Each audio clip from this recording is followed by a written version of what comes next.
नमस्कार, स्वागत है हमारे खास बुलेटिन हमारा उत्तर प्रदेश में। मैं हूं आपके साथ सोनम राय। बुलेटिन की शुरुआत करते हैं। समाजवादी पार्टी प्रमुख अखिलेश यादव उत्तर प्रदेश में चल रहे एसआईआर को लेकर चुनाव आयोग और बीजेपी पर हमलावर हैं, जिस पर पलटवार करते हुए उत्तर प्रदेश सरकार के मंत्री जयवीर सिंह ने क्या कुछ कहा, आइए सुनवाते हैं।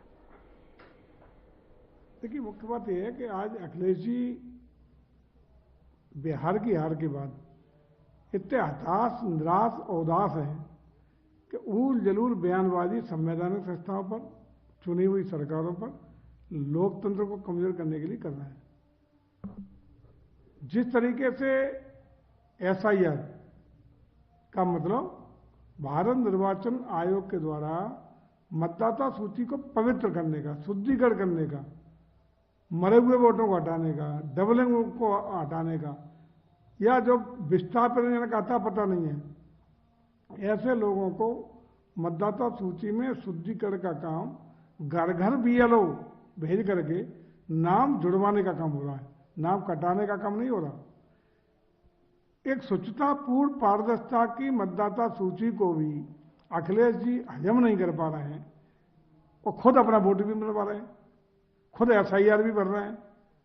ये मैं दोहरा चरित्र जनता देख रही है। जिस तरह की स्थिति आज देखिए आप एसआईआर को लेकर के, आज 3100 बूथों का 100% एसआईआर पूरी हुई है। 56% आज सवेरे तक एसआईआर का काम पूरे प्रदेश में पूरा हो चुका है।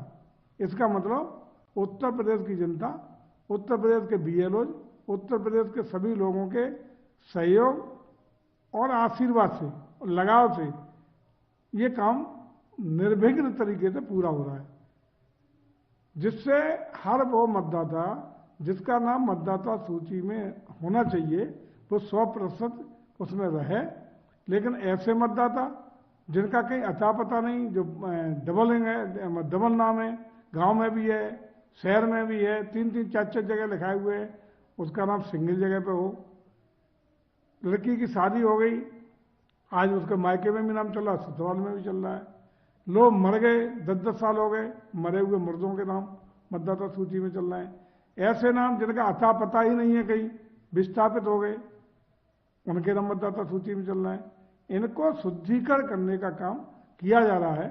और अखिलेश जी, मुझे लगता है कि जिस तरीके से आप अनर्गल तरीके से प्रलाप कर रहे हो, जनता सब अब समझदार हो गई है, पूरी तरह देख रही है कि भारतीय जनता पार्टी का या किसी भी दल का, हर एक दल का सहयोग भारत निर्वाचन आयोग के द्वारा बीएलओ के साथ BLO 2 के रूप में करने की अपील भी की गई थी, नियमानुसार उसके आदेश भी है। और मैं समझता हूं कि एक तरफ आप अपने पता नहीं किन किन उनके साथ BLO की तकनीकी उसको देख रेख के लिए उस पर कोई डाका न डल जाए, इसके लिए पूरी सतर्कता भी बरत रहे हो, अपना एसआईआर पे दस्तखत फार्म भर के जमा भी कर रहे हो, और दूसरी तरफ बेबुनियाद केवल जनता को गुमराह करने के आप कुत्सित प्रयास कर रहे हैं। निश्चित रूप से ये लोकतांत्रिक व्यवस्थाओं के मूल्यों के भी खिलाफ है। आप एक जिम्मेदार नेता हैं, आप एक पार्टी के मुखिया भी हैं। इस तरह हल्के बयान दे करके, बेबुनियाद बयान दे करके आप सिर्फ हंसी के पात्र बन रहे हैं। जनता सब देख रही है, जनता सब जान रही है। मैं समझता हूं, और जन सहयोग नहीं रहा होता तो आज एसआईआर की कार्रवाई जिस तेजी से आगे बढ़ी है, जिस तरीके से सभी कर्मचारी, अधिकारी, जनता एक सामंजस्य बना करके इसको आगे बढ़ाने का काम कर रहे हैं, आप केवल मजाक के पात्र बन के रहेंगे। इस तरह के आरोप से आपको अनर्गल प्रलाप से बचना चाहिए। फिलहाल वक्त चला है छोटे से ब्रेक का।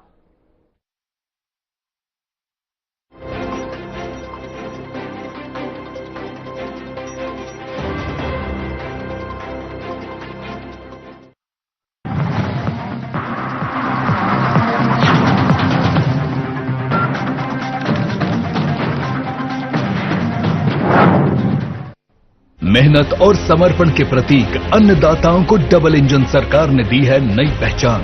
कर्मयोगी सरकार ने किया है वो दमदार काम जो दशकों तक था सिर्फ सपना।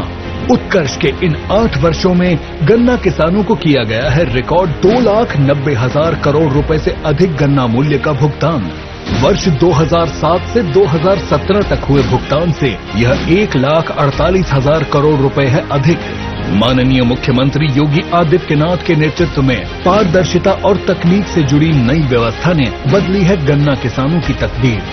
वर्ष 2017 से अब तक 4 बार बढ़ाया गया है गन्ना समर्थन मूल्य। गन्ना पेराई सत्र 2025-26 में गन्ना किसानों को होगा 3,000 करोड़ रुपए से अधिक का अतिरिक्त लाभ। नई चीनी मिलें और बढ़ी क्रशिंग क्षमता ने असल मायनों में गन्ने की फसल को बनाया है ग्रीन गोल्ड। काम दमदार, डबल इंजन सरकार।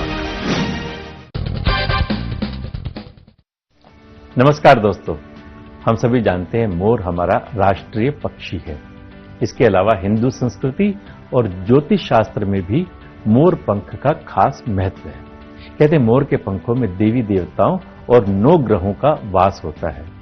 ज्योतिष के मुताबिक घर में विधिवत तरीके से मोर पंख स्थापित करने से सारे दुख दर्द और घर के सभी वास्तु दोष खत्म हो जाते हैं। इसके अलावा रंग बिरंगे मोर पंख हमें ये भी सीख देते हैं कि हमारा जीवन भी इसी तरह के रंगों से भरा पड़ा है, कभी खुशी के रंग तो कभी गम के रंग। लेकिन क्या ये आप जानते हैं कि भगवान राम पर एक मोर ने कर्ज चढ़ा दिया था, जिसे उन्होंने अगले जन्म में उतारा।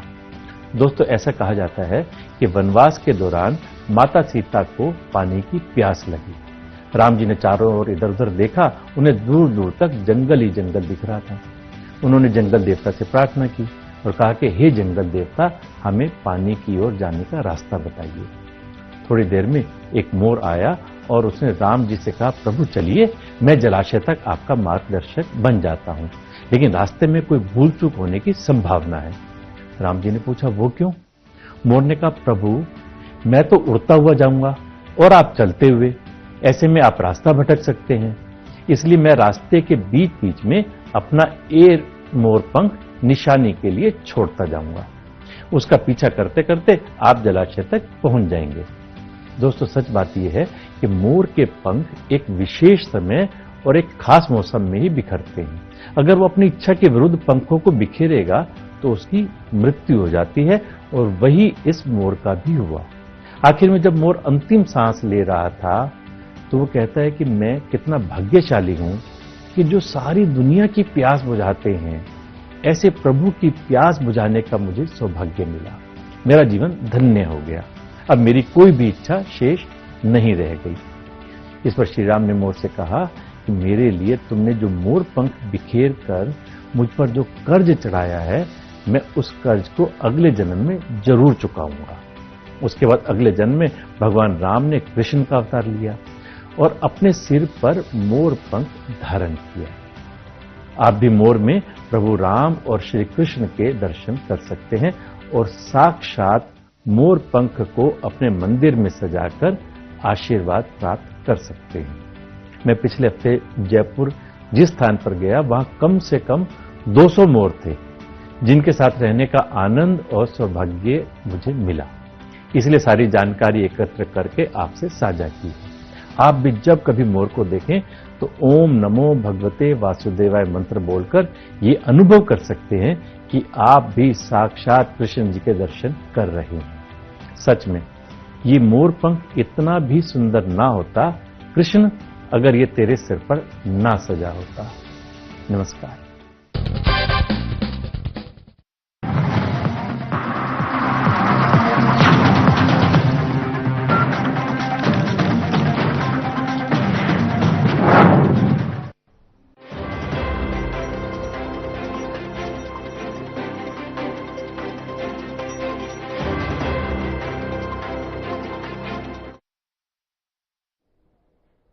ब्रेक के बाद आपका स्वागत है। हरियाणा झज्जर में 8 मान का भव्य भंडारा और मूर्ति प्राण प्रतिष्ठा समारोह का आयोजन किया गया, जिसमें यूपी के सीएम और गोरक्ष पीठाधीश्वर महंत योगी आदित्यनाथ ने भी शिरकत की। इस मौके पर सीएम योगी ने सभा को संबोधित किया।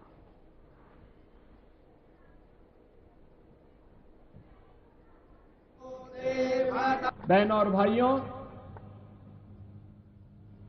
भारत के सनातन धर्म की परंपरा दुनिया की सबसे प्राचीन परंपरा है। एक ऐसी परंपरा जिसने मानव को मानव बनाने में और इस चराचर जगत के कल्याण का मार्ग अपनी साधना से, अपनी सिद्धि के माध्यम से प्रशस्त किया था। अलग अलग उपासना विधियां पंथ और संप्रदाय के रूप में सनातन धर्म के अलग अलग दर्शन और उससे उपजी भी ज्ञान की नई पद्धतियों का आधार रहा है। ये उसमें विभाजन के कारक नहीं थे। एक विशिष्ट दर्शन उसकी ज्ञान की विशिष्ट पद्धति को आगे बढ़ाने वाली, समाज का मार्गदर्शन करने वाली, जिस प्रकृति का व्यक्ति है उसके अनुरूप साधना पद्धतियों का विकास और उसके अनुरूप दर्शन देने की ये पद्धतियां रही हैं। और सनातन धर्म की इसी गौरवशाली परंपरा में नाथ संप्रदाय का अपना योगदान है। इस परंपरा की शुरुआत ही आदिनाथ भगवान शिव से हुई है। और आज आपने इस गांव में भी भगवान शिव के मंदिर और उनकी मूर्ति प्राण प्रतिष्ठा के कार्यक्रम में शिव परिवार की भी प्राण प्रतिष्ठा का कार्यक्रम इन पूज्य संतों और योगेश्वरों, सिद्ध योगेश्वरों की मूर्ति प्राण प्रतिष्ठा के साथ ही शिव परिवार की भी प्राण प्रतिष्ठा का कार्यक्रम यहां पे संपन्न किया है। भारत के अंदर आदिनाथ भगवान शिव की उपासना एक निराकार ब्रह्म के प्रतीक के रूप में पूरे देश ने उत्तर से दक्षिण तक, पूरब से पश्चिम तक कहीं भी आप जाएंगे, भगवान शिव की उपासना इसी रूप में हम सबको देखने को मिलती है। याद करिए, कैलाश में विराजमान भगवान, कैलाश के वासी भगवान शिव हो या रामेश्वरम में विराजमान भगवान रामेश्वर, ये सभी शिव के वे रूप हैं जो भारत की एकात्मता का भी प्रदर्शन करते हैं। हमारे नाथ संप्रदाय के योगियों ने सनातन धर्म की इन्हीं शिक्षाओं के प्रचार प्रसार के लिए 12 अलग अलग उपपंथों के माध्यम से उसे सर्वसुलभ करने के लिए व्यापक पैमाने पे अपने सिद्धों, अपने योगेश्वरों, अपने योगियों के माध्यम से उसे आम जन तक पहुंचाने के लिए इस कार्यक्रम को अलग अलग कालखंडों में अलग अलग तरीके से पहुंचाने का काम किया। और आज मुझे इस गांव में आकर के, कवलाना में आकर के मुझे अत्यंत आनंद की अनुभूति हुई। मैं जब ऊपर से आ रहा था, मैं देख रहा था, मैं समझ रहा था कि मुझे हो सकता और आगे जाना होगा, क्योंकि जब मैंने महंत बालकनाथ जी महाराज से पूछा था कि मुझे दिल्ली से वहां पहुंचने में कितना समय लगेगा, तो उन्होंने कहा 45 मिनट। तो मैं समझता था कि एक कार्यक्रम दूर है, मैं समझता था यहां किसी राजनीतिक दल की कोई बड़ी रैली है। इतना बड़ा जमावड़ा किसी भंडारे में हो, यह अद्भुत है, अभिनंदनीय है, अविस्मरणीय है। आयोजकों को मैं धन्यवाद देता हूं, आप सभी का मैं अभिनंदन करता हूं और पूज्य संतों को नमन करते हुए उनका भी मैं अभिनंदन करता हूं। यह भंडारा कार्यक्रम नाथ संप्रदाय की परंपरा में अपने इष्ट को स्मरण करने, उनके प्रति कृतज्ञता ज्ञापित करने का अवसर तो हमें प्रदान करता ही है, आपसी मिलन का भी एक अवसर प्रदान करता है। और आपने हरियाणा में भी प्रयागराज महाकुंभ की याद का स्मरण करवा दिया है। क्या भव्य और दिव्य कुंभ था, महाकुंभ था, और वही दिव्य और भव्य महाकुंभ का दर्शन आज हमें कवलाना गांव में भी झज्जर में हो रहा है। यानी आपस में मिलने का, सनातन धर्म का प्रचार प्रसार करने का, नाथ संप्रदाय के योगेश्वरों सिद्धों की शिक्षाओं के प्रचार प्रसार करने का, योग और ध्यान के माध्यम से, प्राणायाम के माध्यम से कैसे हम स्वस्थ बनकर के स्वस्थ भारत और विकसित भारत के निर्माण में अपना योगदान दे सकते हैं, इसके लिए जानने का। आपके सामने मंच पर बैठे हुए जितने भी योगेश्वर हैं, सामने बैठे हुए जितने भी योगेश्वर हैं, एकांत में वास करने वाला इनमें ज्यादातर है, जिनकी एकांतिक साधना यदा कदा उन्हें कहीं सार्वजनिक मंचों पर ही सार्वजनिक कार्यक्रमों में लाती है, अन्यथा अपने आश्रमों में अपनी एकांतिक साधना में वे लीन रहते हैं। लेकिन आज इस भंडारा कार्यक्रम में भी वे भी उपस्थित हुए हैं। बहनों और भाइयों, आपने 25 नवंबर को देखा होगा सनातन की विजय कैसे आगे बढ़ती है। जब हम एक साथ सोचते हैं, एक साथ बोलते हैं, एक साथ चलते हैं, तो उसका परिणाम भी ऐसे ही आता है। क्योंकि हमारे यहां तो कहा गया है ना, ये तो धर्मस्त तो जय, जहां धर्म होगा वहीं जय होगी, विजय होगी, अवश्य विजय होगी। और जब एक साथ बोलेंगे, एक साथ चलेंगे, एक साथ सोचेंगे, तो परिणाम तो आना ही था। श्री अयोध्या धाम में प्रधानमंत्री जी के कर कमलों से अयोध्या में श्री राम जन्मभूमि पर आपने भगवा सनातनी ध्वज को फहराते हुए देखा होगा। कितना भव्य ध्वज आप देख रहे होंगे। यहां मंदिरों पे भी जो ध्वज फहराया गया है, सब भगवा ध्वज है। ये भारत के सनातन धर्म की परंपरा का ध्वज है।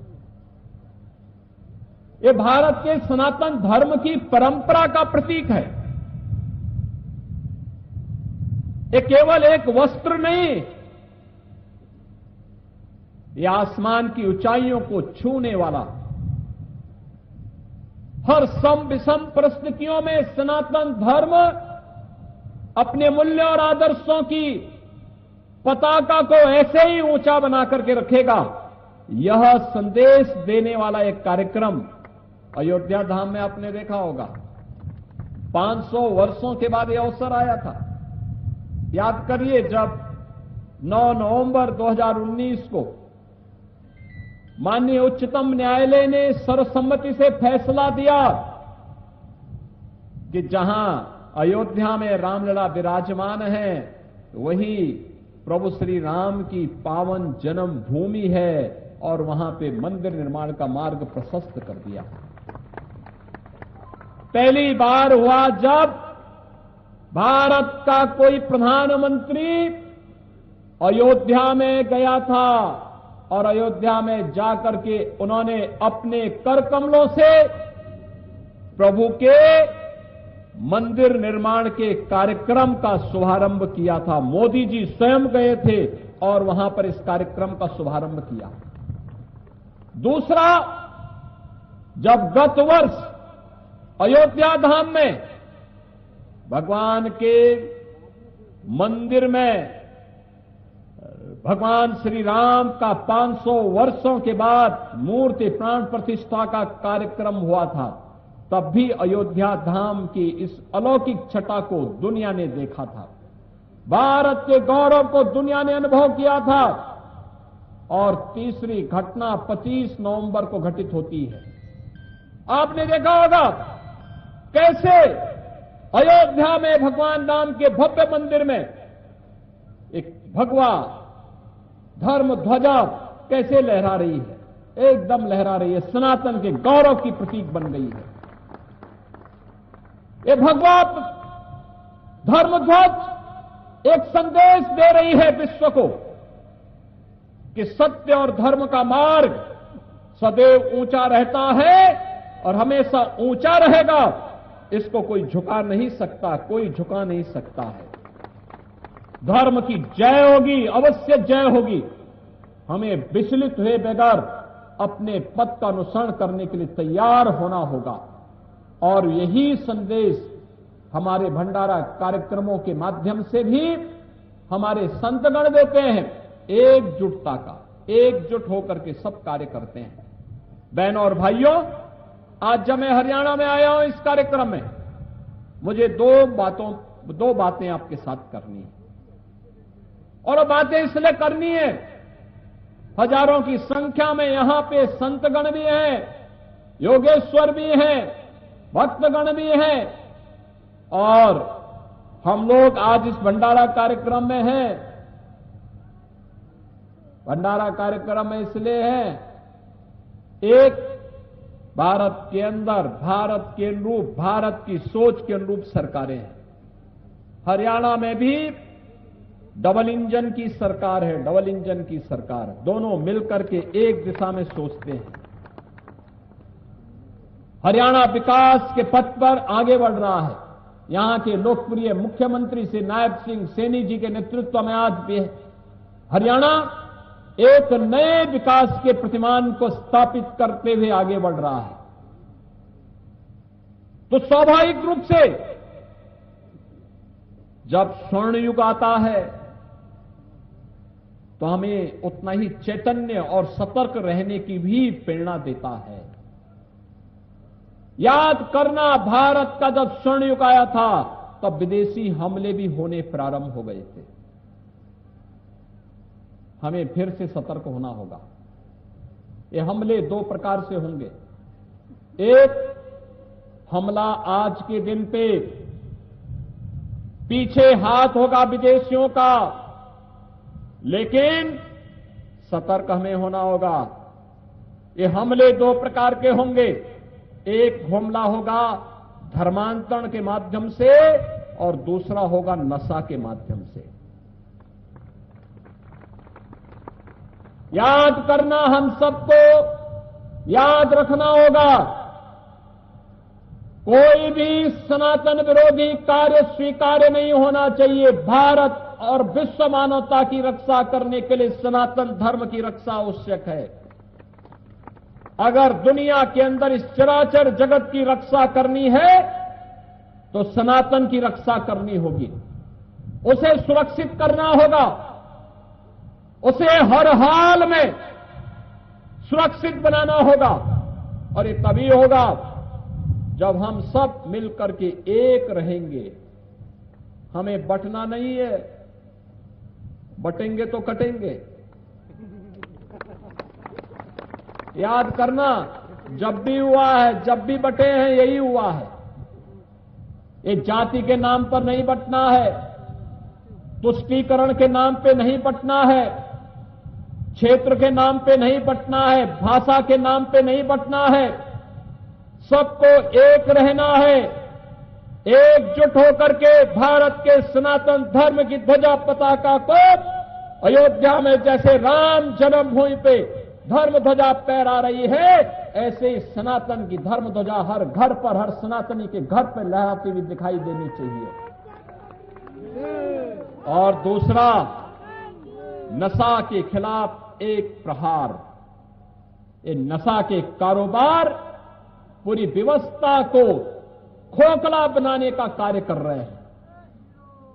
नशा नाश का कारण है, व्यक्ति की सोचने की सामर्थ्य समाप्त कर देती है। हमें हर हाल में हर प्रकार के नशे को दूर करना होगा, अपने युवाओं को इससे बचाना होगा, अपनी वर्तमान पीढ़ी को बचाना होगा, समाज को बचाना होगा। कोई भी उसकी नजदीक ना आने दे। याद करना, हमारा दुश्मन लगातार फिराक में है। वह किसी न किसी रूप में नशा का कारोबार भारत के अंदर फैलाना चाहता है। लगातार सीमा पार से इस प्रकार की शरारतें हो रही हैं। हम जाने अनजाने में इसकी चपेट में कतई ना आने पाए, कतई ना आने पाए। फिलहाल हमारे खास बुलेटिन में इतना ही। नमस्कार।